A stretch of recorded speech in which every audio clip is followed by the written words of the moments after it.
mayambu ahanba maktada Manipuri wari yumjauna mayambu amukka hana punemjari ngasi so aikoina puduna laksari full horror story ama mayam gidamaktani haidana wari asili thoksarapa matamda soikiba lankiba kaya yaurabasu mayamna puksal chauna ngapiu aduga amana wari asi hingliba natraga laikhidraba kanagumba mataga mari lainana ijaba wari nasadi bhabna mapung phana saga saduna ijaba wari amakhakni Phare mayam adudi wari asi hauna batawjarak lagi ngasigi wari asigi maming maiba jugingi lopam Chandra Shubanomba aduki matik yamna kanba naha nupa masamani mama kaina halsu hingkholgi mana masing khara khara yolaga adumak chatli kaithelda mama masani khak tarak laibani Chandra su Shubanomba adumak kalli matam gi thabak sing mahak su adumak tawduna lay Lairik sumakata na dumagtam thadri tiang kaktamak pas tawraga Chandra na mahaki mama kay nahal dahirai Ima handaki akoy gilawpam masisu pawasi hidak khara kapthok taba yaroidri til mayam hekta tarai mamangi har do laitra barai bunga har singa dol amata su laitra ima mamang da loina kapthokhi badudi o adu iragadi hayengdo khara khak lairaga Kay keno khara kapna batawdragadi ho ima ai sodum ne khalli ado hayengdi paisa khara lauraga isi imphalam dai petang harsing adu logdragadi ima daga paisa ka leitrabo lairadi ai ngonda gisu khara puthoraki ima da gisu khara puthorak aba ho lei asi hainaraba matungda kaina hal amadi Chandra mabani wari watai adu kimatik yamna sanai law asigi matangda dumak sanabani Asum tawdana mathangi numitni Chandra imphal sana mahaki lawpham adu dum yenglaga chatli lawpham asi phadi pajai adubu tari batil mayam sing asidi asuki matik yamna halengba leitana taraklabani Chandra na masinda soli thangnariba ma majugi ki sigi lawpham asidadi kari gumba amata hektadi aigi lawpham asidana tengi til ngata is kari tilno Mamang thagi matamdadi karigumba amata su taadabani aduga sahi khudingi aikoigi lawpham asisu karigumba amata hek taadabani handaki sahi sina karino asuki matik yamna taribasina adugi budi tilat hidaga sileuraba matungda kesu thoidokpa amata dri tawroidri masi hana kaphoklaga loiri asumna si wakhalda khanna imphal tana dumak chatli imphal dagi halaklaba matam tilat hidak silaurakli Aduga hayang ayu angan bada kathokna ba haidana ima ga aiga wari watai sanai imana namana ba amaga kamina ba yaroidra ibunga ima sigi dai thanda dum kapki yanida kasu thodokpa matadi tawroi hoi phare adudi nangna thanda kapa yagadu boirabadi aduma kapu asi hairaga ima ga aiga si wari watai khara sanai asumna nongalamdai gi matamni aisa dumak lakli aigi pamadu puraba matungda labuk mai kai pangle tilat hidak adu su ising da thitlaba matungda ise adumak putharakli pamma se kapna ise adumak lai ningtham tha khara sanglaba matam oibanina nongalamdai matam na goiri laisil sana si su hekta pumamam na hekta taslai Chandrana laisil sal singa sidi hekta pumamam na ga hekta taslai da laisil na pungkup hekta kupkri as Pura ponyo thamak sunate aduga karigino ningtham tha pura taing lauraba phibam amagi matagumna tawraklibasina as aidi phiasisu athaba amata su puhaudaba aina letliba phuri achombasinadi oiba yaroi as ingwedra haiduna khalaga purakpani adubu ingbana helakli phare aisu thabaga se khara haina humna suraga isa se khara sagapa yabrenge Asi hairaga Chandra sumasada wakhal jaja yamna khalli aduga ngihaktan ki matungda mahaksu Chandra do adumak thabak adu masi lengduna suba horaklaba matam maduda humanga se khara thokpa horakli Chandrana isa se khara haina humna thabaga se suraklaba matamda isa se humang thokpa horakli phare humanga se thokpa horaklabani na su thabaga se makha ta na suningli asumna Chandra wakhal da khalli ngai haktang lairaba matungda Chandra su thabak suna wakhal da mukhalli mamang gi matamnadi ma majuge gi yum ma gi lawpham asida ꯀꯩꯒꯨꯝꯕ ꯈꯔꯗꯤ ꯑꯗꯨꯃꯛ ꯇꯧꯕꯅꯤ ꯑꯗꯨꯕꯨ ꯍꯟꯗꯛꯇꯤ ꯃꯥꯒꯤ ꯂꯧꯐꯝ ꯑꯁꯤ ꯀꯔꯤꯒꯨꯝꯕ ꯑꯃꯠꯇꯁꯨ ꯇꯧꯗꯦ ꯇꯤꯜ ꯍꯤꯗꯥꯛꯁꯨ ꯑꯃꯠꯇ ꯀꯥꯞꯇꯦ ꯑꯗꯨꯒ ꯅꯥꯄꯤ ꯍꯤꯗꯥꯛꯁꯨ ꯑꯃꯠꯇ ꯀꯥꯞꯇꯦ ꯃꯁꯤꯒꯤ ꯑꯍꯜ ꯑꯁꯤꯕꯨ ꯀꯔꯤꯅꯣ ꯃꯥꯒꯤ ꯂꯧꯐꯝ ꯑꯁꯤꯕꯨ ꯃꯟꯇ꯭ꯔ ꯖꯥꯗꯨꯒ ꯇꯧꯁꯤꯜꯂꯕ꯭ꯔꯥ ꯃꯃꯥꯡꯗ ꯇꯧꯈꯤꯕ ꯄꯨꯝꯅꯃꯛꯁꯤꯡ ꯍꯥꯏꯕꯗꯤ ꯃꯥꯒꯤ ꯂꯧꯐꯝ ꯑꯁꯤꯗꯅ ꯀꯔꯤꯒꯨꯝꯕ ꯂꯣꯏꯅ ꯍꯦꯛꯇ ꯇꯧꯈꯤꯕꯅꯤ ꯑꯗꯨꯕꯨ ꯍꯟꯗꯛꯅ ꯑꯩꯒꯤ ꯂꯧꯐꯝ ꯑꯁꯤꯗ ꯆꯍꯤ ꯈꯨꯗꯤꯡꯒꯤ ꯑꯗꯨꯝ ꯐꯗꯨꯅ ꯂꯥꯛꯂꯕ ꯂꯧꯐꯝ ꯑꯁꯤꯗꯅ ꯀꯔꯤꯒꯨꯝꯕ ꯊꯧꯗꯣꯛ ꯑꯃ ꯇꯤꯜꯍꯥꯠ ꯍꯤꯗꯥꯛꯁꯤꯡ ꯑꯁꯤ ꯀꯥꯞꯇ꯭ꯔꯒꯗꯤ ꯌꯥꯗꯕꯒꯤ ꯃꯇꯥꯒꯨꯝꯅ ꯇꯧꯔꯛꯄꯁꯤꯗ ꯑꯁꯤ ꯍꯥꯏꯔꯒ ꯃꯁꯥ ꯃꯊꯜꯇ ꯃꯨꯔꯨꯝ ꯁꯣꯜꯂꯤ ꯑꯁꯨꯝꯅ ꯉꯥꯏꯍꯥꯛꯇꯪ ꯂꯩꯔꯕ ꯃꯇꯨꯡꯗ ꯆꯟꯗ꯭ꯔ ꯃꯍꯥꯛꯀꯤ ꯂꯧꯐꯝ ꯑꯗꯨ ꯍꯤꯗꯥꯛ ꯀꯥꯞꯅ ꯁꯨꯝ ꯂꯥꯛꯄꯅꯤ ꯉꯁꯥꯏ ꯃꯈꯩꯗꯤ ꯃꯍꯥꯛꯁꯨ ꯃꯨꯟꯅ ꯑꯃꯠꯇ ꯍꯦꯛ ꯌꯦꯡꯗꯦ ꯖꯨꯒꯦꯒꯤ ꯂꯧꯐꯝ ꯑꯗꯨꯗ ꯃꯍꯥꯛꯁꯨ ꯍꯥꯏꯐꯦꯠ ꯌꯦꯡꯁꯤꯜꯂꯨꯕꯅꯤ ꯃꯗꯨꯒꯤ ꯇꯥꯟꯖꯥꯗꯨꯗ ꯃꯤ ꯃꯥꯟꯕ ꯀꯅꯥꯒꯨꯝꯕ ꯑꯃ ꯂꯦꯞꯄꯒ ꯂꯩꯕꯒꯨꯝꯅ ꯃꯍꯥꯛꯀꯤ ꯃꯁꯥꯗ ꯐꯥꯎꯔꯛꯂꯤ ꯃꯍꯥꯛꯀꯤ ꯃꯃꯤꯠꯇꯨꯅ ꯎꯔꯤꯕꯗꯨ ꯖꯨꯒꯦꯒꯤ ꯂꯧꯐꯝ ꯑꯗꯨꯗ ꯂꯩꯔꯤꯕ ꯂꯧꯉꯥꯛ ꯃꯤ ꯑꯗꯨꯅꯤ ꯂꯧꯉꯥꯛ ꯃꯤ ꯑꯗꯨꯁꯨ ꯃꯤ ꯑꯃꯒꯤ ꯃꯤꯇꯝꯒꯨꯝꯅ ꯃꯁꯥ ꯃꯔꯨꯁꯤꯡ ꯑꯁꯤ ꯃꯨꯔꯇꯤ ꯆꯞ ꯆꯥꯅ ꯍꯦꯛꯇ ꯁꯥꯔꯒ ꯊꯝꯃꯤ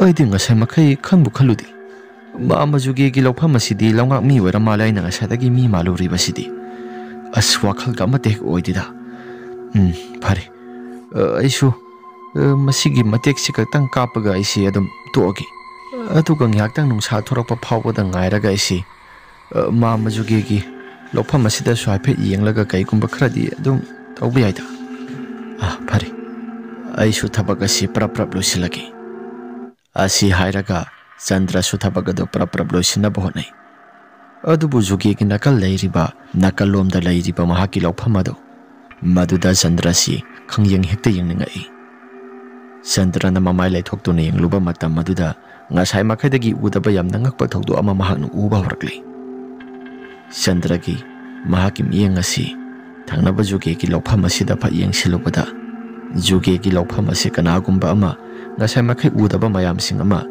ꯃꯍꯥꯛꯀꯤ ꯃꯁꯥꯗ ꯎꯔꯛꯄꯗꯨꯗ ꯃꯁꯥꯁꯦ ꯈꯪꯄ꯭ꯔꯦꯛ ꯈꯪꯉꯤ ꯆꯟꯗ꯭ꯔꯒꯤ ꯃꯍꯥꯛꯀꯤ ꯃꯤꯠꯌꯦꯡ ꯑꯁꯤꯅ ꯎꯔꯤꯕꯁꯤ ꯑꯇꯩ ꯀꯔꯤꯒꯨꯝꯕ ꯑꯃꯠꯇ ꯍꯦꯛ ꯅꯠꯇꯦ ꯉꯁꯥꯏ ꯃꯈꯩ ꯈꯔ ꯂꯥꯞꯇꯛꯅ ꯂꯩꯔꯝꯕ ꯂꯧꯉꯥꯛ ꯃꯤ ꯑꯗꯨ ꯆꯟꯗ꯭ꯔꯒꯤ ꯃꯥꯏꯀꯩ ꯑꯁꯣꯝꯗ ꯃꯃꯥꯏ ꯑꯁꯤ ꯂꯩꯁꯤꯜꯂꯛꯄꯒꯨꯝ ꯇꯧꯔꯛꯂꯤ ꯆꯟꯗ꯭ꯔꯅ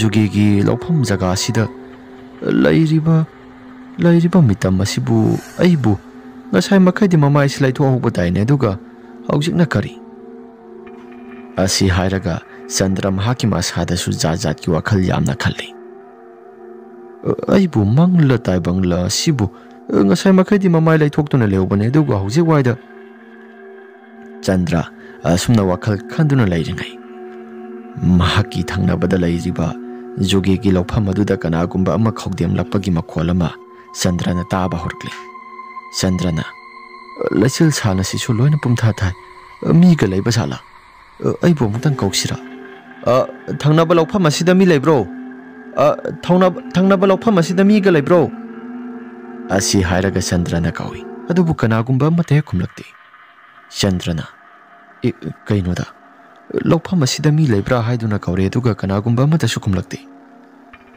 ꯂꯧꯐꯝ ꯑꯁꯤꯗ ꯀꯅꯥꯒꯨꯝꯕ ꯑꯃꯠꯇ ꯍꯦꯛ ꯂꯩꯇ꯭ꯔꯕ꯭ꯔꯥ ꯑꯗꯨꯒ ꯀꯔꯤ ꯑꯁꯤ ꯍꯥꯏꯔꯒ ꯋꯥꯈꯜꯗꯁꯨ ꯖꯥꯠ ꯌꯥꯝꯅ ꯈꯜꯂꯤ ꯆꯟꯗ꯭ꯔꯅ ꯖꯨꯒꯦꯒꯤ ꯃꯍꯥꯛꯀꯤ ꯂꯧꯉꯥꯛ ꯃꯤ ꯑꯁꯤꯕꯨ ꯃꯤ ꯑꯗꯨꯛꯀꯤ ꯃꯇꯤꯛ ꯌꯥꯝꯅ ꯃꯥꯅ ꯊꯝꯂꯤꯕꯁꯤ ꯀꯔꯤ ꯃꯔꯝꯒꯤ ꯑꯩꯕꯨ ꯃꯁꯤ ꯃꯥꯏꯕꯅꯒ ꯑꯣꯏꯁꯤꯜꯂꯦꯗꯣ ꯃꯤ ꯃꯥꯅ ꯊꯝꯂꯒ ꯃꯌꯥꯝ ꯑꯁꯤ ꯈꯔꯗ ꯑꯣꯏꯁꯨ ꯀꯤꯅꯕ ꯍꯥꯏꯗꯅ ꯇꯧꯔꯤꯕ꯭ꯔꯥ ꯃꯁꯤꯒꯤ ꯑꯍꯜ ꯑꯁꯤꯁꯨ ꯃꯊꯣꯡꯗꯤ ꯂꯥꯏ ꯃꯍꯦꯛ ꯆꯥꯗꯦꯗ ꯑꯁꯤ ꯍꯥꯏꯔꯒ ꯆꯟꯗ꯭ꯔ ꯃꯍꯥꯛꯀꯤ ꯊꯕꯛ ꯁꯨꯐꯝ ꯊꯣꯛꯄꯗꯨ ꯑꯗꯨꯃꯛ ꯁꯨꯏ ꯑꯁꯨꯝꯅ ꯉꯥꯏꯍꯥꯛꯇꯪ ꯂꯩꯔꯕ ꯃꯇꯨꯡꯗ ꯅꯨꯃꯤꯠ ꯑꯁꯤꯁꯨ ꯈꯔ ꯊꯣꯛꯄ ꯍꯧꯔꯛꯂꯕ ꯇꯥꯟꯖꯥꯅꯤ ꯃꯗꯨꯒꯤ ꯇꯥꯟꯖꯥꯗꯨꯗ ꯀꯗꯣꯝ ꯊꯪꯕ ꯁꯔꯨꯛꯇꯒꯤꯅꯣ ꯈꯪꯗꯦ ꯊꯪꯅꯕꯗ ꯂꯩꯔꯤꯕ ꯂꯧꯐꯝ ꯑꯁꯤ ꯀꯅꯥꯒꯨꯝꯕ ꯑꯃ ꯂꯩꯕꯒꯨꯝꯅ ꯅꯥꯍꯦꯕꯒꯤ ꯃꯈꯣꯜ ꯑꯃ ꯇꯥꯕ ꯍꯧꯔꯛꯂꯤ ꯃꯈꯣꯜ ꯑꯗꯨ ꯇꯥꯕ ꯃꯇꯝꯗ ꯂꯩꯇꯥꯐꯝ ꯈꯪꯗ꯭ꯔꯤ ꯀꯅꯥꯅꯣ ꯍꯥꯏꯗꯅ ꯌꯦꯡꯉꯤ ꯂꯧꯐꯝ ꯑꯁꯤꯗ ꯀꯅꯥ ꯂꯩꯒꯦ ꯀꯅꯥ ꯂꯩꯒꯦ ꯑꯁꯤ ꯍꯥꯏꯔꯒ ꯆꯟꯗ꯭ꯔꯅ ꯍꯪꯕꯗ ꯀꯅꯥꯒꯨꯝꯕ ꯑꯃꯠꯇꯁꯨ ꯈꯨꯝꯂꯛꯇꯦ ꯅꯥꯍꯦꯕꯒꯤ ꯃꯈꯣꯜ ꯑꯁꯤꯗꯨꯃꯛ ꯂꯦꯞꯄꯤ ꯑꯗꯨꯒ ꯀꯅꯥꯒꯨꯝꯕ ꯑꯃꯠꯇꯁꯨ ꯋꯥ ꯉꯥꯡꯂꯛꯈꯤꯗ꯭ꯔꯤ ꯇꯧꯔꯤꯕ ꯃꯑꯣꯡ ꯃꯇꯧꯁꯤꯡ ꯑꯁꯤꯗ ꯆꯟꯗ꯭ꯔ ꯃꯁꯥꯁꯤ ꯏꯊꯨꯛ ꯊꯨꯛꯀꯠꯂꯤ ꯀꯩꯅꯣꯗ ꯅꯍꯥꯟ ꯃꯈꯩꯗꯤ ꯀꯔꯤꯒꯨꯝꯕ ꯑꯃꯠꯇ ꯍꯦꯛ ꯊꯦꯡꯅꯗꯕꯅꯤ ꯍꯟꯗꯛꯀꯤ ꯃꯇꯥꯡ ꯑꯁꯤꯗꯤ ꯀꯔꯤꯅꯣꯗ? ꯑꯩꯒꯤ ꯂꯧꯐꯝ ꯑꯁꯤꯕꯨ ꯇꯝꯅꯔꯕ ꯖꯥꯠꯂꯥ? ꯑꯁꯨꯝꯅ ꯋꯥꯈꯜ ꯈꯟꯗꯨꯅ ꯂꯩꯔꯤꯉꯩ ꯃꯇꯝ ꯑꯗꯨꯗ ꯀꯗꯣꯝ ꯊꯪꯕ ꯁꯔꯨꯛꯇꯒꯤꯅꯣ ꯈꯪꯗꯦ, ꯂꯧꯕꯨꯛ ꯑꯗꯨꯒꯤ ꯅꯥꯀꯜ ꯊꯪꯕ ꯁꯔꯨꯛ ꯑꯗꯣꯝꯗ ꯀꯅꯥꯒꯨꯝꯕ ꯃꯤꯁꯛ ꯑꯃ ꯂꯩꯕꯒꯨꯝꯅ ꯑꯃꯨꯛ ꯂꯦꯞꯈꯠꯂꯤ, ꯑꯃꯨꯛ ꯍꯧꯒꯠꯂꯤ꯫ ꯇꯧꯔꯤꯕꯗꯨ ꯃꯍꯥꯛꯀꯤ ꯅꯥꯀꯜ ꯊꯪꯕ ꯁꯔꯨꯛ ꯍꯥꯏꯕꯗꯤ ꯆꯟꯗ꯭ꯔꯒꯤ ꯅꯥꯀꯜ ꯊꯪꯕ ꯁꯔꯨꯛꯇ ꯂꯩꯔꯤꯕ ꯂꯧꯐꯝ, ꯖꯨꯒꯤꯟꯒꯤ ꯂꯧꯐꯝ ꯑꯗꯨꯅꯤ꯫ ꯂꯧꯉꯥꯛꯃꯤ ꯑꯗꯨꯁꯨ ꯑꯗꯨꯃꯛ ꯂꯩ꯫ ꯂꯧꯉꯥꯛꯃꯤ ꯑꯗꯨ ꯆꯟꯗ꯭ꯔꯅ ꯌꯦꯡꯁꯤꯜꯂꯨꯕ ꯃꯇꯝꯗ ꯃꯁꯥꯁꯤ ꯑꯀꯤ ꯇꯨꯖꯨꯡꯕ ꯐꯥꯎꯏ꯫ ꯏꯁ! ꯂꯧꯉꯥꯛꯃꯤꯅꯤ ꯍꯥꯏꯗꯅ ꯇꯧꯔꯤꯕꯁꯤꯁꯨ ꯌꯦꯡꯕꯗ ꯏꯁꯥꯁꯤ ꯏꯀꯤꯗ ꯍꯦꯛ ꯀꯤꯈ꯭ꯔꯦꯗ꯫ ꯑꯩꯕꯨ ꯃꯁꯤꯕꯨ ꯇꯁꯦꯡꯅ ꯂꯧꯉꯥꯛꯃꯤꯔ ꯅꯠꯇ꯭ꯔꯒ ꯀꯔꯤꯅꯣ? ꯇꯥꯏꯕꯪ ꯃꯤꯑꯣꯏꯕꯒꯤ ꯁꯕꯥꯟ ꯃꯨꯔꯇꯤ ꯆꯞ ꯆꯥꯅ ꯍꯦꯛ ꯁꯥꯏ꯫ ꯑꯩꯈꯣꯏꯅ ꯊꯝꯂꯤꯕ ꯂꯧꯉꯥꯛꯃꯤ ꯑꯁꯤꯗꯤ ꯆꯨꯝꯅ ꯈꯛꯇꯪꯒꯤ ꯎꯆꯦꯛ ꯇꯥꯅꯕ ꯍꯥꯏꯗꯅ ꯑꯗꯨꯝ ꯊꯝꯕꯅꯤ꯫ ꯖꯨꯒꯤꯟꯒꯤ ꯑꯁꯤꯒꯤ ꯐꯤꯕꯝ ꯑꯁꯤꯗꯤ ꯎꯆꯦꯛꯇ ꯅꯠꯇꯅ ꯇꯥꯏꯕꯪ ꯃꯤꯑꯣꯏꯕ ꯐꯥꯎꯕꯗ ꯀꯤꯅꯕ ꯇꯧꯔꯕ꯭ꯔꯥ? ꯑꯁꯨꯝ ꯇꯧꯗꯅ ꯃꯍꯥꯛꯀꯤ ꯊꯕꯛ ꯑꯗꯨꯁꯨ ꯁꯨꯐꯝꯒ ꯑꯃꯠꯇ ꯍꯦꯛ ꯈꯪꯗ꯭ꯔꯤ꯫ ꯉꯥꯏꯍꯥꯛꯇꯪ ꯂꯩꯔꯕ ꯃꯇꯨꯡꯗ ꯀꯗꯣꯝ ꯊꯪꯕ ꯁꯔꯨꯛꯇꯒꯤꯅꯣ ꯈꯪꯗꯦ, ꯆꯟꯗ꯭ꯔꯒꯤ ꯃꯅꯥꯛ ꯋꯥꯏꯗꯨꯗ ꯅꯨꯡꯇꯨꯝ ꯑꯆꯧꯕ ꯑꯃꯅꯤ ꯄꯣꯞ ꯄꯣꯞ ꯂꯥꯎꯅ ꯇꯥꯔꯛꯂꯤ꯫ ꯆꯟꯗ꯭ꯔ ꯃꯁꯥꯁꯤ ꯈꯪꯄ꯭ꯔꯦꯛ ꯈꯪꯏ꯫ ꯇꯧꯔꯤꯕ ꯄꯨꯝꯅꯃꯛꯁꯤꯡ ꯑꯁꯤ ꯆꯟꯗ꯭ꯔꯁꯨ ꯃꯁꯥꯁꯤ ꯉꯛꯁꯨ ꯉꯛꯂꯤ, ꯑꯗꯨꯒ ꯀꯤꯁꯨ ꯀꯤꯔꯛꯂꯤ꯫ ꯆꯟꯗ꯭ꯔꯅ "ꯀꯅꯥꯅꯣ? ꯉꯁꯥꯏꯗꯒꯤ ꯑꯩꯒꯤ ꯂꯧꯐꯝ ꯑꯁꯤꯗ ꯇꯧꯔꯤꯕ ꯄꯨꯝꯅꯃꯛꯁꯤꯡ ꯑꯁꯤ ꯀꯅꯥꯅꯣ?" ꯑꯁꯤ ꯍꯥꯏꯔꯒ ꯍꯪꯉꯤ꯫ ꯑꯗꯨꯕꯨ ꯀꯅꯥꯒꯨꯝꯕ ꯑꯃꯠꯇꯁꯨ ꯄꯥꯎꯈꯨꯝ ꯄꯤꯔꯛꯇ꯭ꯔꯤ꯫ ꯆꯟꯗ꯭ꯔ ꯃꯁꯥꯁꯤ ꯏꯍꯩ ꯍꯩꯅꯔꯛꯇ꯭ꯔꯤ꯫ ꯃꯈꯣꯜ ꯇꯃꯛ ꯇꯥꯔꯒ ꯃꯁꯛꯇꯗꯤ ꯑꯃꯠꯇ ꯍꯦꯛ ꯎꯕ ꯐꯪꯗꯕꯁꯤ ꯆꯟꯗ꯭ꯔ ꯃꯁꯥꯁꯨ ꯏꯇꯟ ꯇꯟꯕ ꯐꯥꯎꯔꯛꯂꯤ꯫ ꯆꯟꯗ꯭ꯔꯅ "ꯀꯅꯥꯃꯛꯅ ꯁꯥꯟꯅꯒꯦ ꯌꯥꯎꯅ ꯁꯥꯟꯅꯔꯤꯕꯅꯣ? ꯑꯩꯒꯤ ꯂꯧꯐꯝ ꯖꯒꯥ ꯑꯁꯤꯁꯨ ꯌꯥꯎꯅ ꯃꯐꯝ ꯖꯒꯥꯁꯤ ꯀꯔꯤꯒꯨꯝꯕ ꯑꯃ ꯏꯇꯧ ꯇꯧꯕꯒꯨꯝꯅ ꯑꯩꯒꯤ ꯏꯁꯥꯁꯤ..." ꯑꯁꯤ ꯍꯥꯏꯔꯒ ꯃꯍꯥꯛꯀꯤ ꯃꯁꯥꯗꯁꯨ ꯑꯀꯤ ꯇꯨꯖꯨꯡꯕ ꯐꯥꯎꯔꯛꯂꯤ꯫ ꯑꯁꯨꯝꯅ ꯅꯣꯡ ꯑꯁꯤ ꯄꯨꯡꯉꯥꯟ ꯉꯥꯜꯂꯛꯂꯤ꯫ ꯀꯅꯥꯒꯨꯝꯕ ꯑꯃꯠꯇꯁꯨ ꯂꯩꯕ ꯎꯔꯝꯗꯦ ꯉꯁꯥꯏ ꯃꯈꯩꯗꯒꯤ ꯇꯧꯔꯤꯕ ꯄꯨꯝꯅꯃꯛꯁꯤꯡ ꯑꯁꯤ꯫ ꯆꯟꯗ꯭ꯔꯁꯨ ꯃꯁꯥꯁꯤ ꯏꯉꯛ ꯉꯛꯂꯤ꯫ ꯉꯁꯥꯏ ꯃꯈꯩꯗꯒꯤ ꯇꯧꯔꯤꯕ ꯄꯨꯝꯅꯃꯛꯁꯤꯡ ꯑꯁꯤ ꯀꯅꯥꯒꯨꯝꯕ ꯑꯃꯠꯇꯁꯨ ꯍꯦꯛ ꯂꯩꯔꯝꯗꯕ꯫ ꯑꯗꯨꯒ ꯇꯧꯔꯤꯕ ꯄꯨꯝꯅꯃꯛꯁꯤꯡ ꯑꯁꯤꯅ ꯀꯅꯥꯃꯛꯅ ꯇꯧꯔꯤꯕ? ꯑꯩꯗꯤ ꯏꯁꯥꯁꯤ ꯂꯩꯇꯥꯐꯝ ꯑꯃꯠꯇ ꯍꯦꯛ ꯈꯪꯈꯤꯗ꯭ꯔꯦꯗ꯫ ꯂꯧꯉꯥꯛꯃꯤ ꯑꯁꯤꯁꯨ ꯑꯗꯨꯝ ꯃꯍꯥꯛꯀꯤ ꯍꯥꯟꯅꯒꯤ ꯐꯤꯕꯝ ꯃꯇꯥ ꯃꯨꯔꯇꯤ ꯆꯞ ꯆꯥꯅ ꯍꯦꯛ ꯂꯩ꯫ ꯀꯃꯥꯏꯅ ꯁꯤꯗꯤ? ꯑꯁꯤ ꯍꯥꯏꯔꯒ ꯋꯥꯈꯜꯗꯁꯨ ꯖꯥꯠ ꯌꯥꯝꯅ ꯈꯜꯂꯤ꯫ ꯑꯁꯨꯝꯅ ꯉꯥꯏꯍꯥꯛꯇꯪ ꯂꯩꯔꯕ ꯃꯇꯨꯡꯗ ꯆꯟꯗ꯭ꯔ ꯃꯍꯥꯛꯀꯤ ꯃꯁꯥꯗꯨ ꯂꯧꯕꯨꯛꯇ ꯑꯗꯨꯃꯛ ꯅꯤꯡꯁꯤꯡ ꯃꯥꯡꯖꯤꯟꯅꯗꯨꯅ ꯂꯥꯛꯂꯤ꯫ ꯆꯟꯗ꯭ꯔꯅ "ꯑꯁ! ꯑꯩꯕꯨ ꯍꯧꯖꯤꯛꯀꯤ ꯋꯥꯔꯤꯁꯤꯡ ꯑꯗꯨ ꯏꯃꯥꯗꯒꯤ ꯍꯦꯛ ꯇꯝꯂꯕꯗꯤ ꯏꯃꯥꯗꯤ ꯃꯁꯥꯁꯤ ꯄꯥꯈꯠꯄ ꯊꯨꯀꯠꯄꯁꯤ ꯑꯗꯨꯝ ꯇꯧꯒꯟꯕꯅꯤ꯫ ꯑꯁ! ꯃꯇꯨꯡ ꯃꯅꯥꯎꯗ ꯂꯧꯕꯨꯛꯇ ꯀꯨꯝꯈ꯭ꯔꯅꯨ ꯑꯃꯨꯛ ꯍꯥꯏꯔꯛꯇꯅꯀꯣ꯫ ꯂꯧꯕꯨꯛꯇ ꯑꯃꯨꯛ ꯀꯨꯝꯗ꯭ꯔꯒꯗꯤ ꯂꯩꯔꯤꯕ ꯂꯧꯁꯤꯡ ꯃꯌꯥꯝꯁꯤꯡ ꯑꯗꯨꯗꯤ ꯀꯅꯥꯅ ꯁꯦꯟꯅꯒꯗꯧꯔꯤꯕ? ꯑꯩ ꯅꯠꯇꯅ꯫ ꯑꯁ! ꯑꯣꯟꯊꯣꯛꯅ ꯍꯦꯛ ꯐꯔꯛ ꯇꯥꯈ꯭ꯔꯦꯗ꯫ ꯍꯣꯏꯗ, ꯅꯨꯄꯥ ꯃꯆꯥꯅꯤ, ꯉꯝꯅꯕ ꯑꯗꯨꯝ ꯇꯧꯕ ꯇꯥꯕꯅꯤ." ꯑꯁꯤ ꯍꯥꯏꯔꯒ ꯆꯟꯗ꯭ꯔ ꯃꯍꯥꯛꯁꯨ ꯑꯗꯨꯃꯛ ꯂꯥꯛꯏ꯫ ꯉꯥꯏꯍꯥꯛꯇꯪ ꯂꯩꯔꯕ ꯃꯇꯨꯡꯗ ꯃꯌꯨꯝꯗ ꯌꯧꯔꯛꯂꯤ꯫ ꯃꯃꯥ ꯀꯩꯅꯥꯍꯜꯅ "ꯂꯧꯕꯨꯛꯇ ꯂꯣꯏꯅ ꯀꯥꯞꯄꯝꯃꯕ꯭ꯔꯣ?" "ꯍꯣꯏ ꯏꯃꯥ, ꯀꯥꯞꯄꯝꯃꯤ." "ꯏꯃꯥ, ꯏꯁꯥꯁꯤ ꯑꯩ ꯉꯁꯤꯗꯤ ꯊꯧꯗꯣꯛ ꯌꯥꯝꯅ ꯉꯛꯄ ꯃꯌꯥꯝ ꯑꯃ ꯊꯦꯡꯅꯩ." ꯃꯆꯥꯅꯨꯄꯥꯒꯤ ꯋꯥꯍꯩ ꯑꯗꯨꯗ ꯀꯩꯅꯥꯍꯜꯅ "ꯀꯩꯀꯩ ꯊꯦꯡꯅꯔꯛꯀꯦ?" "ꯏꯃꯥ, ꯁꯤꯒꯤ ꯑꯋꯥꯡ ꯊꯪꯕꯗ ꯂꯩꯔꯤꯕ ꯖꯨꯒꯤꯟꯒꯤ ꯂꯧꯐꯝ ꯑꯁꯤ ꯀꯔꯤꯒꯨꯝꯕ ꯑꯃ ꯑꯗꯨꯝ ꯇꯧꯕꯒꯨꯝ ꯑꯩꯒꯤ ꯏꯁꯥꯁꯤꯗ ꯉꯁꯤꯗꯤ ꯌꯥꯝꯅ ꯊꯦꯡꯅꯔꯛꯏ." "ꯑꯁ! ꯈꯪꯗꯦ ꯏꯃꯥ, ꯉꯁꯤꯗꯤ ꯑꯩꯒꯤ ꯏꯁꯥꯁꯤ ꯅꯍꯥꯟꯈꯩꯒ ꯏꯃꯥꯟ ꯃꯥꯟꯅꯗꯕ ꯃꯇꯧ ꯑꯃꯗ ꯏꯁꯥꯁꯤ ꯌꯥꯝꯅ ꯀꯤ꯫ ꯑꯗꯨꯒ ꯇꯧꯔꯤꯕ ꯄꯨꯝꯅꯃꯛꯁꯤꯡ ꯑꯗꯨꯁꯨ ꯃꯪꯂꯥ ꯇꯥꯏꯕꯪꯂꯥ ꯒ꯭ꯌꯥꯟ ꯃꯦꯟꯒ ꯑꯃꯠꯇ ꯍꯦꯛ ꯇꯥꯗꯦ." ꯀꯩꯅꯥꯍꯜꯅ "ꯀꯩꯀꯩ ꯎꯔꯒꯦ ꯅꯪꯗꯤ? ꯀꯩꯀꯩ ꯎꯔꯒꯦ?" "ꯏꯃꯥ, ꯖꯨꯒꯤꯟꯒꯤ ꯃꯍꯥꯛꯀꯤ ꯂꯧꯐꯝ ꯑꯁꯤꯗ ꯂꯧꯉꯥꯛꯃꯤ ꯑꯃ ꯊꯝꯃꯤ꯫ ꯂꯧꯉꯥꯛꯃꯤ ꯑꯁꯤ ꯑꯩꯈꯣꯏ ꯈ꯭ꯋꯥꯏ ꯃꯌꯥꯝꯅ ꯊꯝꯅꯔꯤꯕ ꯂꯧꯉꯥꯛꯃꯤ ꯑꯁꯤ ꯃꯁꯤ ꯑꯣꯏꯗꯦ꯫ ꯇꯥꯏꯕꯪ ꯃꯤꯑꯣꯏꯕꯒꯤ ꯃꯤꯇꯝꯒꯨꯝꯅ ꯆꯞ ꯃꯥꯟꯅꯅ ꯀꯩꯒꯨꯝꯕ ꯈꯔꯗꯤ ꯑꯗꯨꯝ ꯇꯧꯕꯒꯨꯝ ꯇꯧꯏ꯫ ꯍꯦꯛ ꯌꯦꯡꯕꯗꯁꯨ ꯏꯁꯥꯁꯤ ꯑꯀꯤ ꯇꯨꯖꯨꯡꯕ ꯃꯌꯥꯝ ꯑꯃ ꯐꯥꯎꯏ꯫ ꯑꯗꯨꯒ ꯌꯦꯡꯁꯤꯜꯂꯨꯔꯒꯁꯨ ꯃꯤ ꯑꯣꯏ ꯀꯩꯕꯣꯏ ꯃꯥꯟꯕꯣꯏ ꯀꯩꯕꯣꯏ ꯑꯩꯁꯤ ꯃꯝꯇꯛ ꯇꯧꯕ ꯖꯒꯥ ꯃꯐꯝ ꯃꯇꯝꯅꯒ ꯑꯣꯏꯁꯤꯜꯂꯤ꯫ ꯑꯩꯗꯤ ꯉꯁꯥꯏꯁꯤ ꯏꯀꯤꯗ ꯀꯤꯔꯕꯅꯤ ꯏꯃꯥ." ꯃꯆꯥꯒꯤ ꯋꯥꯍꯩꯁꯤꯡ ꯑꯗꯨ ꯇꯥꯔꯛꯄ ꯃꯇꯝ ꯑꯗꯨꯗ ꯀꯩꯅꯥꯍꯜꯅ ꯌꯥꯔꯦꯁꯤ ꯅꯪꯒꯤ ꯋꯥꯈꯜꯅ ꯑꯣꯏꯔꯝꯂꯕꯗꯤ ꯏꯃꯥ ꯋꯥꯈꯜꯅꯕꯨ ꯑꯣꯏꯔꯕꯗꯤ ꯐꯩ ꯑꯗꯨꯕꯨ ꯉꯁꯥꯏ ꯑꯩꯅ ꯀꯩꯅꯣ ꯊꯕꯛ ꯈꯔ ꯇꯧꯗꯨꯅ ꯂꯩꯔꯤꯉꯩ ꯃꯇꯝ ꯑꯗꯨꯗ ꯑꯩꯒꯤ ꯁꯤꯒꯤ ꯑꯋꯥꯡ ꯊꯪꯕ ꯖꯨꯒꯤꯟꯒꯤ ꯂꯧꯐꯝ ꯖꯒꯥ ꯁꯣꯝꯗꯒꯤ ꯍꯧꯔꯒ ꯀꯔꯤꯒꯨꯝꯕ ꯑꯃ ꯏꯇꯧ ꯇꯧꯕꯒꯨꯝ ꯑꯩꯒꯤ ꯏꯁꯥꯁꯤꯗ ꯐꯥꯎꯔꯤꯕꯅꯤ ꯂꯧꯕꯨꯛ ꯑꯁꯤꯗ ꯅꯨꯡꯇꯨꯝ ꯊꯣꯝꯂꯛꯄꯒꯨꯝꯕ ꯑꯗꯨꯒ ꯃꯤꯅ ꯍꯦꯕꯒꯤ ꯃꯈꯣꯟꯖꯦꯜ ꯑꯁꯤ ꯑꯗꯨꯃꯛ ꯇꯥꯔꯤꯕꯅꯤ ꯀꯩꯅꯥꯍꯟꯕꯤꯅ ꯀꯔꯤꯒꯨꯝꯕ ꯑꯃꯠꯇ ꯈꯟꯗꯅ ꯑꯗꯣ ꯃꯤꯅ ꯍꯦꯕꯒꯤ ꯈꯣꯟꯖꯦꯜ ꯇꯥꯏ ꯍꯥꯏꯔꯤꯕꯗꯣ ꯀꯅꯥꯒꯨꯝꯕ ꯑꯃ ꯑꯣꯏꯔꯝꯂꯕꯗꯤ ꯏꯃꯥ ꯃꯗꯨꯁꯨ ꯅꯠꯇꯦ ꯅꯣꯡ ꯉꯥꯟꯊꯣꯔꯛꯄ ꯃꯇꯝꯗ ꯀꯅꯥꯒꯨꯝꯕ ꯑꯃꯠꯇꯁꯨ ꯂꯩꯇꯦ ꯑꯩꯒꯤ ꯏꯁꯥꯁꯤ ꯉꯁꯤꯗꯤ ꯌꯥꯝꯅ ꯁꯤꯡꯅꯩ ꯂꯧꯐꯝ ꯑꯁꯤ ꯃꯥꯃ ꯖꯨꯒꯤꯟꯁꯤ ꯃꯥꯏꯕꯁꯨ ꯈꯔ ꯈꯔ ꯑꯣꯏꯕꯒ ꯃꯍꯥꯛꯅ ꯀꯩꯒꯨꯝꯕ ꯈꯔ ꯇꯧꯁꯤꯜꯂꯕ꯭ꯔꯥ ꯑꯩꯗꯤ ꯏꯁꯥꯁꯤ ꯁꯤꯡꯅꯗꯕ ꯉꯝꯗꯦ ꯑꯁꯨꯝꯅ ꯉꯥꯡꯅꯗꯨꯅ ꯂꯩꯔꯤꯉꯩꯗ ꯃꯃꯥꯅ ꯍꯥꯏꯔꯛꯏ ꯌꯥꯔꯦꯁꯤ ꯏꯕꯨꯡꯉꯣ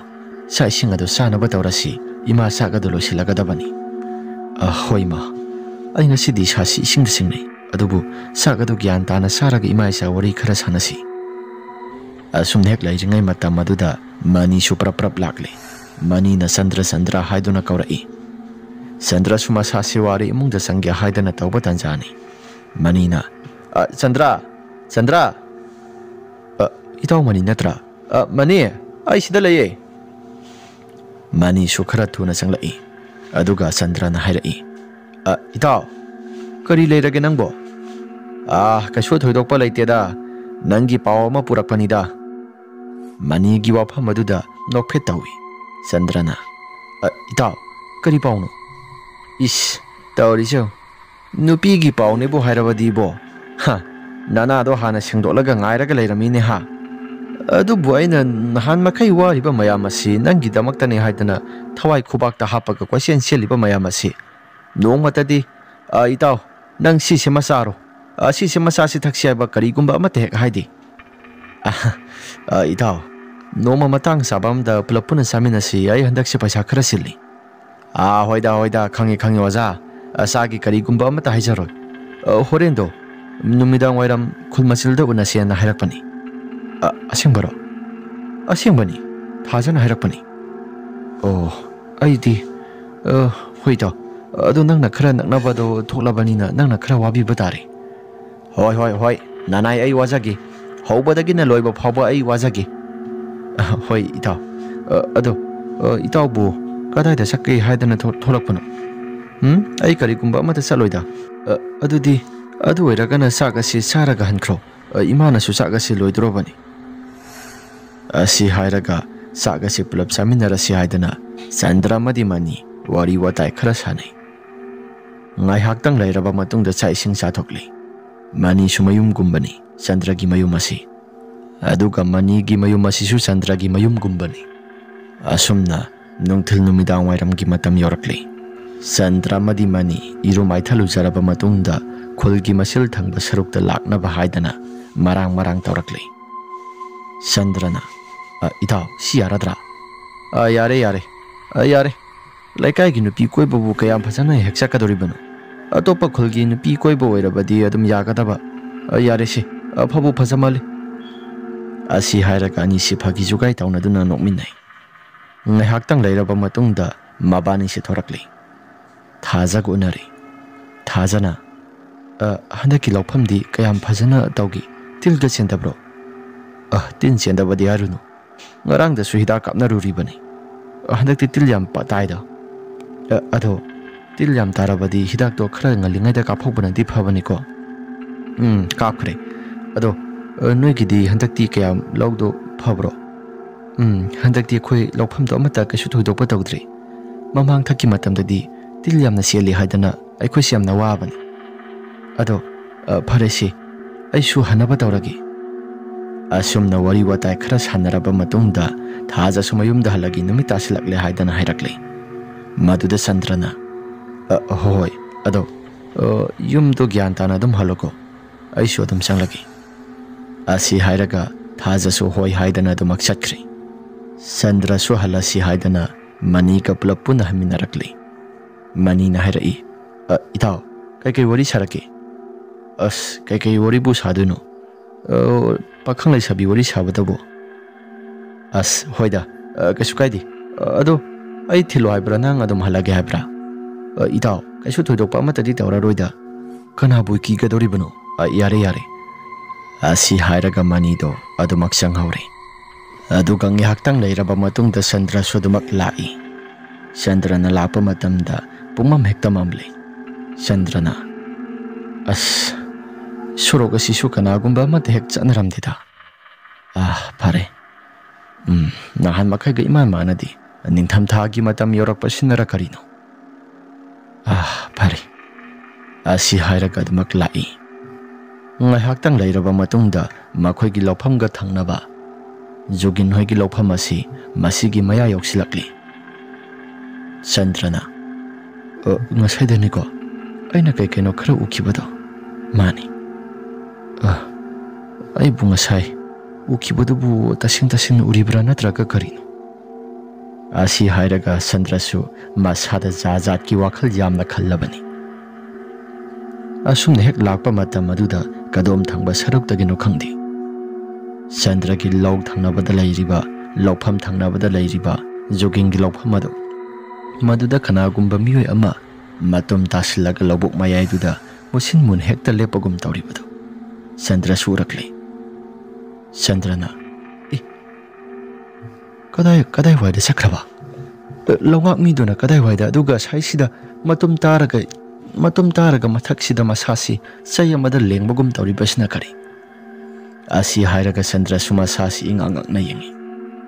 Ngai haktang lairaba matungda Chandra ki miyeng adu hongba laiti. Asumna sum yengduna lairingai matum taduna sayamana lenglibado. Tapna masasi pandorakli. Chandra masasi ingangak tuna yengi. Tawriba pumnamak singasi karino haidana. Chandra na kaino tawriba singasi di karino. Sibu usi asobro. Usi asobro sunati haidana. Chandra ki wakhalda khalli. Sigi mama jogingi laupham asidi karigumba amadi sungsoi soidana tawredana. Asi hairaga lairingai ngasai makai matum taraga lairiba mitam ado sumasum tapna sandorakpana mi amagi mitam gumna sapsan hek laikri. Aduga makut adu laungak mi amagi mata gumna sapting hekta laikri laubuki lauri aduda. Chandra madu uba matamda masasi kamprek kanglabani. Chandrana aibu aigi sada uriba pumnamak singasibu mangla taibangla sibu mangnati taibangni aduga taibanga sida uriba mayam asina kari. Asi hairaga masai thakna Chandrana masa mathanta murum soli. Asumna tawringai matam masida mahaki masasi karigumba ama ikhan khalakle. Laungak mi asida tawriba aibu isha sida singta tawribra natragana karino. Chandrana sumyengba matamda laungak mi ado makut masa saptingba makai lauri aduda dumak chatli. Tawriba pumnamak singasi Chandra gi imang magda sangsangna uribani. Chandrana sida salibasina takpadi taibang miyobara natragana taibang miyobani takpanida. Aduga laungak mi ki matawgumna salibasina kari. Asi hairaga Chandrana wakhal khanduna lairingai tung thangba saruktagi pop haidana lengjumda Chandra ki lengjum aduda pop haina tharai. Chandra kamprek khangi. Aduga mamai ase phatlai thoktuna yengba matamda jugin oiraga lairami. Jugin ubaduda Chandra mahaki masada kamprek khanglaga masasi thakalaga sumnairagi. Mama. Hai, Chandra. Nang di kaidawriba sida. Mama, sida mama ki laupam ga aigi laupam asiga tainabada kanagumba ama laibagumna huran baga laklabra haduna wakhal se khanbani mama. Mama, tu ada asi hairaga Chandrasu mamai phatlai thorakli. Adubu kanagumba ama tasu lairamdi. Ngasai gi laungak mi adu sudam sapsan hek chaptingba makai jogging gi laupam aduda masi ama talengba tawdana lairami. Chandra madu urubada masasi ingangakli. Chandrana mama bu kadai waida chapirubano. Ngai khone bungo nang bokji waida mi ama lei hakiba daine kadai dagi mi no usudana idea. Mama lairamdre aigi mita sum ubo era mali ꯃꯥꯃꯕꯨ ꯀꯗꯥꯏꯋꯥꯏꯗ ꯆꯠꯄꯤꯔꯨꯕꯅꯣ? ꯑꯩꯁꯤ ꯃꯤꯒꯤ ꯊꯕꯛ ꯇꯧꯕ ꯑꯃ ꯆꯠꯂꯨꯕꯅꯤ. ꯑꯗꯣ ꯅꯨꯃꯤꯠ ꯇꯥꯁꯤꯜꯂꯛꯂꯕ ꯃꯇꯝ ꯑꯁꯤꯗ ꯅꯪꯅ ꯉꯁꯥꯏ ꯃꯈꯩꯗꯒꯤ ꯃꯨꯟꯅ ꯌꯦꯡꯂꯤꯕꯗꯣ ꯀꯅꯥꯅꯣ ꯍꯥꯏꯗꯅ ꯑꯩꯁꯤ ꯑꯁꯥꯏ ꯑꯔꯥꯞꯄꯗꯒꯤ ꯌꯦꯡꯗꯨꯅ ꯂꯥꯛꯑꯕꯅꯤ. ꯌꯥꯔꯦ ꯀꯅꯥꯒꯨꯝꯕ ꯑꯃꯠꯇ ꯍꯦꯛ ꯂꯩꯇ꯭ꯔꯕꯅꯤꯅ ꯃꯥꯃꯒ ꯄꯨꯂꯞ ꯄꯨꯟꯅ ꯍꯦꯛ ꯆꯠꯃꯤꯟꯅꯔꯁꯤ. ꯑꯁꯤ ꯍꯥꯏꯔꯒ ꯆꯟꯗ꯭ꯔ ꯃꯍꯥꯛꯀꯤ ꯃꯁꯥꯗꯁꯨ ꯆꯤꯡꯅꯕꯅ ꯄꯤꯛ ꯊꯜꯂꯕꯅꯤ. ꯖꯣꯒꯤꯡꯒ ꯆꯠꯃꯤꯟꯅꯔꯤꯕꯅꯤ ꯍꯥꯏꯗꯅ ꯇꯧꯔꯤꯕꯗꯨꯁꯨ ꯃꯍꯥꯛꯀꯤ ꯃꯁꯥꯁꯤꯁꯨ ꯆꯤꯡꯅ ꯑꯗꯨꯃꯛ ꯆꯠꯂꯤ. ꯑꯁꯨꯝ ꯇꯧꯗꯅ ꯉꯥꯏꯍꯥꯛꯇꯪꯒꯤ ꯃꯇꯨꯡꯗ ꯆꯟꯗ꯭ꯔꯅ ꯃꯃꯥꯏ ꯂꯩꯊꯣꯛꯇꯨꯅ ꯍꯥꯏꯐꯦꯠ ꯌꯦꯡꯂꯨꯏ. ꯂꯧꯉꯥꯛꯃꯤ ꯑꯗꯣ ꯆꯟꯗ꯭ꯔꯔꯣꯝꯗ ꯃꯃꯥꯏ ꯑꯁꯤ ꯂꯩꯁꯤꯜꯂꯛꯇꯨꯅ ꯆꯟꯗ꯭ꯔ ꯃꯍꯥꯛꯀꯤ ꯃꯁꯥꯗ ꯃꯨꯟꯅ ꯌꯦꯡꯂꯛꯄꯒꯨꯝ ꯇꯧꯏ. ꯆꯟꯗ꯭ꯔ ꯃꯍꯥꯛꯀꯤ ꯃꯁꯥꯁꯤꯁꯨ ꯑꯗꯨꯝ ꯃꯨꯟꯅ ꯌꯦꯡꯂꯨꯕ ꯃꯇꯝꯗ ꯃꯁꯥꯁꯤ ꯏꯄꯥ ꯄꯥꯈꯠꯂꯤ. ꯆꯟꯗ꯭ꯔꯁꯨ ꯀꯔꯤꯒꯨꯝꯕ ꯑꯃꯠꯇ ꯍꯦꯛ ꯋꯥ ꯃꯈꯥ ꯇꯥꯗꯦ. ꯖꯣꯒꯤꯟꯒꯤ ꯂꯧꯐꯝ ꯑꯣꯏꯕꯅꯤꯅ. ꯖꯣꯒꯤꯟꯅ, ꯍꯥꯏ ꯆꯟꯗ꯭ꯔ, ꯅꯪꯕꯨ ꯇꯨꯡ ꯑꯣꯜꯂꯒ ꯌꯦꯡꯉꯤꯕꯗꯨꯕꯨ ꯀꯔꯤꯅꯣ? ꯀꯔꯤꯅꯣ ꯍꯥꯏꯋꯥꯅꯤ? ꯃꯥꯃꯥ, ꯀꯩꯁꯨ ꯅꯠꯇꯦꯗ. ꯁꯤꯗꯩꯁꯤꯗ ꯃꯥꯃꯒꯤ ꯂꯧꯐꯝ ꯑꯁꯤ ꯍꯟꯗꯛ ꯃꯔꯛꯇꯤ ꯇꯤꯟꯁꯨ ꯑꯃꯠꯇ ꯇꯥꯗꯦ. ꯃꯃꯥꯡ ꯆꯍꯤꯗꯗꯤ ꯇꯤꯟꯒꯤ ꯇꯤꯜ ꯉꯥꯛꯇ ꯉꯥꯏꯕꯅꯤ. ꯍꯟꯗꯛꯅ ꯑꯩꯒꯤꯗ ꯇꯥꯔꯤ. ꯑꯩꯁꯨ ꯍꯟꯗꯛꯇꯤ ꯀꯩꯅꯣ खरा जोꯇꯣꯟ खरा तौरी फौसिंग असी अदुना तिल अमता तादबनी अदुगा नंगी लौफम अदुना तारिबदुना मदुना कमाई तौरीबा नंगी लौफम असी यामना सु फाबा लौफमनी करीगुंबा अमतासु तादबनी होय मामा अदो अइसु करी मरमगिनो हाइबा अइसु मता खंगदे मामा अदुना ngasai si tiladi daksu loina kapthokrabani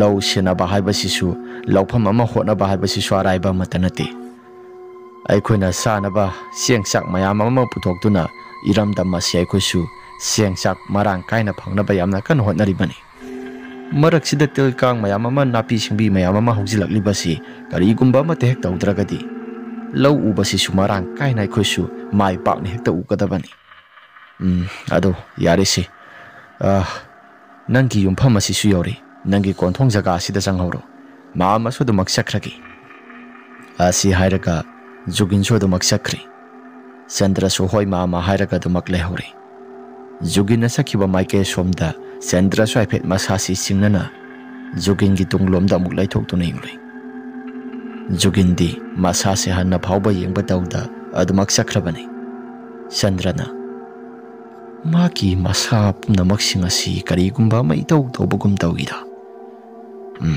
aibu haipetang di munna mutang di yenglaga mahaki tung thangba saruga sida maibo ibanina temulai mugumba imbra yenge asi hairaga Chandra swai phet yengi jugin gi maningda adubu tasing na mahak na hojik khankiba pumnamak singado tasing na uri jugin gi maning thangba saruga somsida muksuk muba miyoi ama mami sami oina inaribado Chandra su urakle Chandra madu urakpa matam maduda masase khamprek khanglaga thak nikli ngasai makai jugin ka mahaka pulap puna chaminaribasi jugin namadi Chandra mabani ki tungda kanagumba amana inarak e haibasi Chandra hausing haktang da wakhal tarakle ngasai makhadagi aina ga gangam thangna ga dumak satlibasidi kanagumba ama adum inarakpagum tawida Mama jugin ase pura beragi miniko pare aishu sanghauragi asi hairaga prap sangi thokiba thodok singasi mahaki mama kaina halda loina tamle kaina halna jugin hariba misagasi laigeting gi maramda khara dum tawbani adubu kaisu thudokpa phattaba thabakti tawram loida ima kaisu thudokpa phattaba thabak tawragasu aidi sasi hainadi maibana goisiledo Madugi sumathakta makhoi laufamga akhoi laufamga su thangnaribani sahi khudingi di lawngak mi ase karigumba amat hek thamdabani adubu handakti lawngak mi ase thamlaga aigi sada ki tujungba kaya maro mama iphaude hek phauribasi ai di sa siamna singnai yare se karigi singna kadoribano sakngan na satholaga akhoi su pothana ba tawrasi asum tawdana mama masa ani edo sakngan thana sathoklei aduga dum pothana ba tawraklaba tanjani Chandra sumasa sihiptai Chandrana Mahama jugina si tasing na hairabada mahakari gumba kharadi sanareda mi gi thau tawbo di chatle haibabu kari gumba kharadi dum tawreda asi hairaga Chandra sumasa da khalli Asumna ngaihaktangi matungda Sandra sudamak tumthakri. Mahaki mamangda mahaki laupam hek thangnabada lairiba Jogingi laupam ado. Maduda lairiba laungak mi ado Jogingi masasida sanglaga laungak mi asi laungak mi adugi akiba sakta mama onthoraktuna Jogingi masada sangkri. Aduga Jogin asi sutung laithoktuna hek lairaga Sandra gi manak tamna akiba sakta mama da prap lakli. Aduga yamna ngangna sumnairai. Ai, karigino? Aina sangduna lairiba laupam asida nangna ingonda muna yengibado karigino? Asumna yamna kiraba khonjel amada hairakpa matam aduda Sandra gi mahaki masasi thak nikpa makai kiri. Sandra na kina asumna hai. Aidi kanagumba ama laire haidana yengzabani. Aidi karigumba ama te hek yengdi. Asumna hek haikiba matam aduda Joginda sanglaba laungak mi adugi thawai aduna hairai. Madu yade. Aina sanglingai matamda kanagumba matami taba yaroi. Asi hairaga Sandra ki ngaksam ado khangpai silak mesili. Sandra masasi so gaklaun hekta thingzali. Sandra mahaki masasi su ngamnaba haidana yamna kana setokpani. Adubu pakna hekta ngamde. Sandra na je khanau samta thado. Asi hairaga Sandra si su mahaki khanau ado thadoklo haidana yamna kana hekta ngangi. Adubu laungak mi ki thawai sanglaba Jogingi haksang aduna di karigumba matasu thadokidri. Asumna ngihaktang lairaba matungda Sandra su hemalakpaduda mahaksu laining thok sana mahi khuramjarai. Asumna khuramkiba matam aduda kanagumba matana su phajingkhidri adum thadorakli. Mikap thorakli. Sandra sor thabe holaga mahaki khanao ase asukki matik yamna nai. Sandra na sibu siramnida. Aigi khanao ase laungak mi dugi thawai sanglaba Mama Jogegi haksang aduna aigi khanao sida tap launa pairaga hekta mesinba. Sibu tasingna sumlibra. Pung sibu kaya taragi. Asi hairaga pung yengi. Pung adu subaro makai khara helakpa madugi matamni. Sandrana masigi Jogi haiba mi asi afaba oiroidri. Aigi ngasai aina mahaki laupam aduda haife yengluba aduda mana aibu hatki haiduna tauribra. Tumthabase pakna hekta yaroidri. Nungaina tumthajagi khali adubu yaroidri.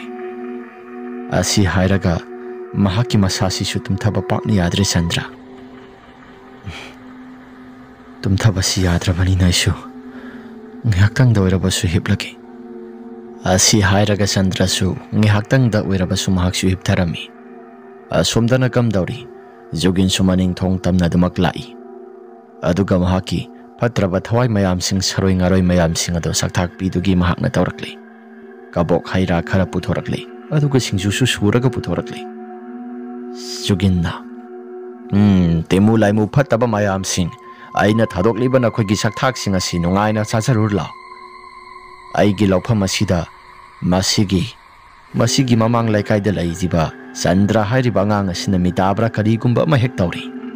Nakoi aigi sada karigumba ma hek sing nahandana mahaki masada saibi saitheng khara doiraba su pigadabani.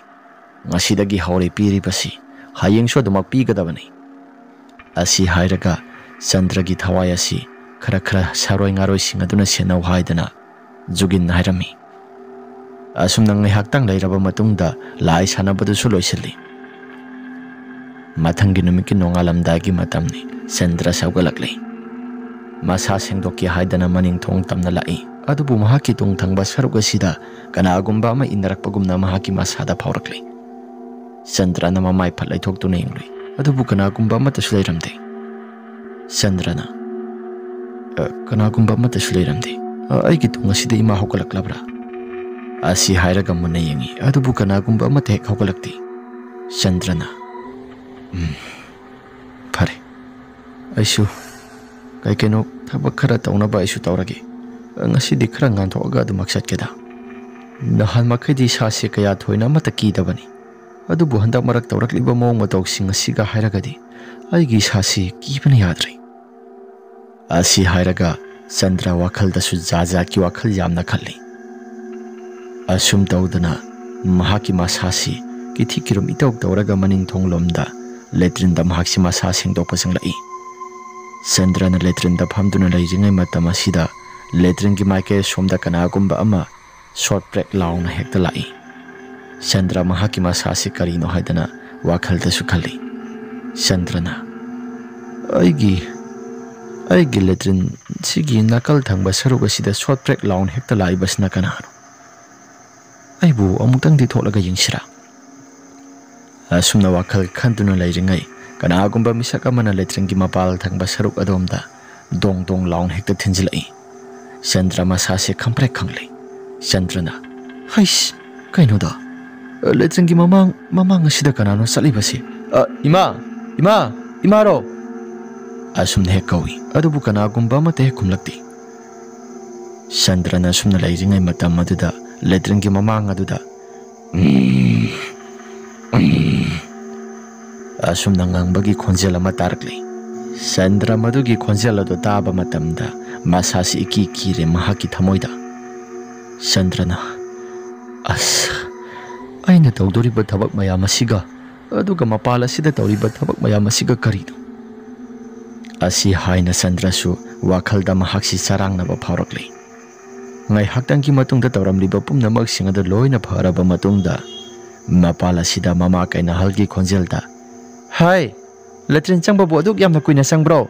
ꯊꯣꯛꯂꯛꯑꯣ ꯂꯥꯎꯗꯅ ꯈꯔ ꯊꯨꯅ ꯑꯁꯨꯝꯅ ꯍꯥꯏꯔꯛꯏ꯫ ꯆꯟꯗ꯭ꯔ ꯍꯣꯏ ꯏꯃꯥ, ꯑꯩ ꯂꯣꯏꯁꯤꯜꯂꯦ꯫ ꯑꯁꯤ ꯍꯥꯏꯔꯒ ꯆꯟꯗ꯭ꯔꯁꯨ ꯄ꯭ꯔꯞ ꯂꯣꯏꯁꯤꯜꯂꯛꯇꯨꯅ ꯃꯍꯥꯛꯁꯤ ꯆꯪꯒꯦ ꯍꯥꯏꯗꯅ ꯌꯨꯝꯗ ꯆꯪꯂꯒꯦ ꯍꯥꯏꯗꯅ ꯂꯦꯇ꯭ꯔꯤꯟꯒꯤ ꯊꯣꯡ ꯑꯗꯨ ꯍꯥꯡꯗꯣꯛꯂꯕ ꯃꯇꯨꯡꯗ ꯄ꯭ꯔꯞ ꯊꯣꯛꯂꯛꯂꯤ꯫ ꯑꯗꯨꯕꯨ ꯃꯃꯥꯒꯤ ꯈꯣꯟꯖꯦꯜꯗꯤ ꯍꯧꯖꯤꯛ ꯉꯥꯏꯍꯥꯛꯇꯪꯒꯤ ꯃꯃꯥꯡꯗ ꯇꯥꯈꯤꯕꯗꯣ ꯀꯅꯥꯒꯨꯝꯕ ꯑꯃꯠꯇꯗꯤ ꯂꯩꯔꯝꯗ꯭ꯔꯦ꯫ ꯇꯧꯔꯤꯕ ꯄꯨꯝꯅꯃꯛꯁꯤꯡ ꯑꯁꯤꯗ ꯆꯟꯗ꯭ꯔ ꯃꯁꯥꯁꯦ ꯈꯪꯄ꯭ꯔꯦꯛ ꯈꯪꯗꯨꯅ ꯌꯦꯡꯉꯤ꯫ ꯆꯟꯗ꯭ꯔꯅ ꯏꯁ ꯍꯧꯖꯤꯛ ꯉꯥꯏꯍꯥꯛꯇꯪꯒꯤ ꯃꯃꯥꯡꯗ ꯏꯃꯥꯒꯤ ꯈꯣꯟꯖꯦꯜ ꯃꯥꯟꯕ ꯅꯨꯄꯤ ꯑꯃꯒꯤ ꯈꯣꯟꯖꯦꯜꯗ ꯀꯔꯤꯒꯨꯝꯕ ꯑꯃ ꯍꯦꯛ ꯇꯥꯈꯤꯕꯗꯥꯏꯅꯦ, ꯑꯗꯨꯒ ꯀꯅꯥꯒꯨꯝꯕ ꯑꯃꯠꯇꯁꯨ ꯂꯩꯔꯝꯗꯦ꯫ ꯑꯁꯨꯝꯅ ꯆꯟꯗ꯭ꯔꯁꯤ ꯋꯥꯈꯜ ꯈꯟꯅ ꯂꯩꯔꯤꯉꯩ ꯇꯥꯟꯖꯥ ꯑꯗꯨꯗ ꯀꯗꯣꯝ ꯊꯪꯕ ꯁꯔꯨꯛꯇꯒꯤꯅꯣ ꯈꯪꯗꯦ ꯅꯨꯄꯤ ꯑꯃꯒꯤ ꯈꯣꯟꯖꯦꯜꯗ ꯆꯟꯗ꯭ꯔ ꯍꯥꯏꯗꯨꯅ ꯀꯧꯕꯒꯨꯝ ꯇꯧꯔꯛꯂꯤ꯫ ꯆꯟꯗ꯭ꯔ ꯃꯗꯨꯒꯤ ꯈꯣꯟꯖꯦꯜ ꯑꯗꯨ ꯇꯥꯕ ꯃꯇꯝꯗ ꯃꯃꯥꯡꯂꯣꯝꯗ ꯍꯥꯏꯐꯦꯠ ꯌꯦꯡꯊꯣꯛꯏ꯫ ꯃꯃꯥꯡ ꯑꯗꯨꯗ ꯃꯁꯥꯁꯤ ꯏꯄꯥ ꯄꯥꯈꯠꯄꯒꯨꯝ ꯃꯁꯥꯁꯤ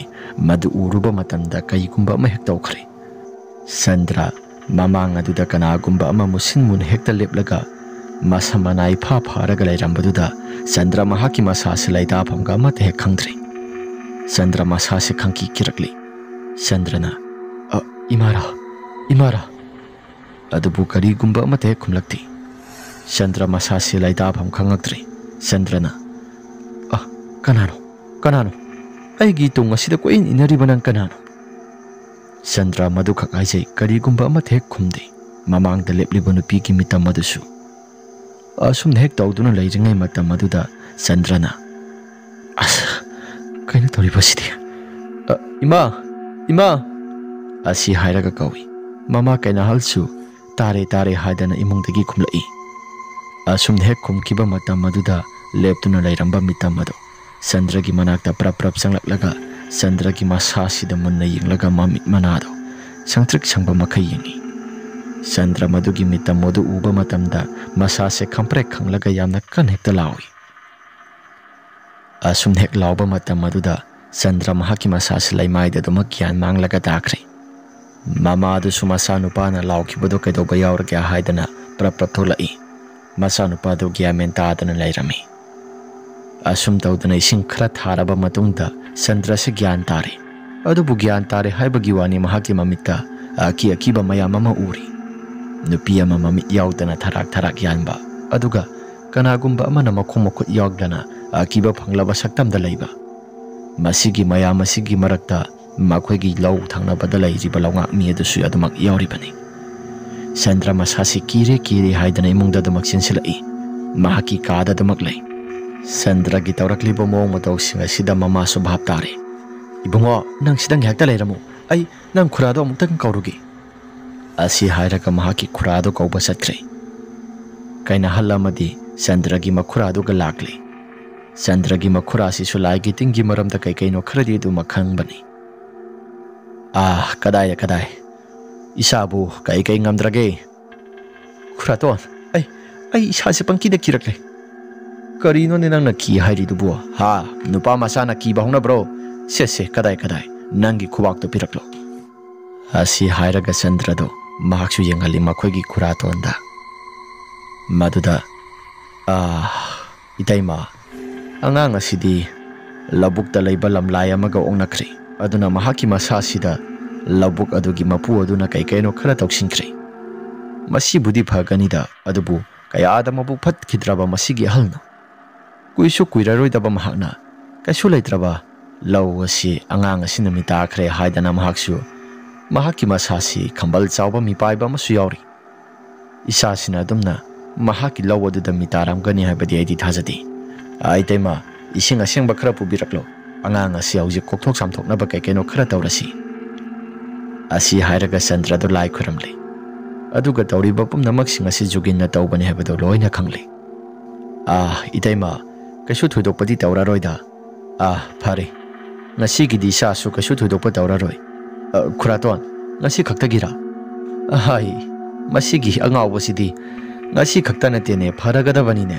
ado yare si ingna singna lairo ado nang numit ni huni mukti numit ni huni sidi nang sulabukta kongkinuda adum nghaktang doira basu pothako na sado ki tujungba thingnarubodo mado numit ni huni sidi khuraton nungaiti nang numit ni do huni da oira basu laiko asi hairaga yamna kana sinarami asum tawdana matam khragi matungda law singa sisu loina loknari jugin gi lawpham asi kaya thudona phabo odri Chandra ki hena phari adubu lai sanariba jugin hairiba ahlasisu matam kharagi matungda mahaksu ahal matam oiraduna laikhidre jugin gi lawpham ase masa singna khara senaduna dumak lakpani adubu jugin laitraba matam asida makhoi gi lawpham ase kanagumba amada hek yontho uri matung tarakpada law thangna ba lawpham asisu kaisu thudokpa amada hek tawkhidre tasengbadi jugin gi lawpham asida Chandra na thengna khibadagi mahaki masasi Chandra da jugina sukari gumba khara khanduna dumak laikhibani maram masina mahaki aki khang nangna ba haidana tawrakpani makha tarakpada Chandra sukasu thudokpa amate hek tawkhidre wari ase matang asida losinjari kari gumba wari ase nungai birabadi like amadi subscribe share tawbiramo haiduna jari phare mayamadudi wari ase matang asida losinjarabanina ngasi gi oina dikainarasi mathangi wari da mohna thengnarasi